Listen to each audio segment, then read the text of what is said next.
وهو الحق من ربهم كفر عنهم سيئاتهم وأصلح بالهم.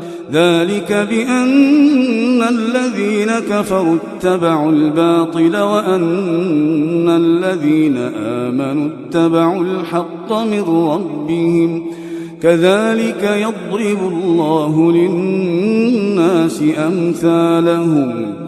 فإذا لقيتم الذين كفروا فضرب الرقاب حتى إذا أثخنتموهم فشدوا الوثاق فإما منا بعد وإما فداء حتى تضع الحرب أوزارها. ذلك ولو يشاء الله لانتصر منهم ولكن ليبلو بعضكم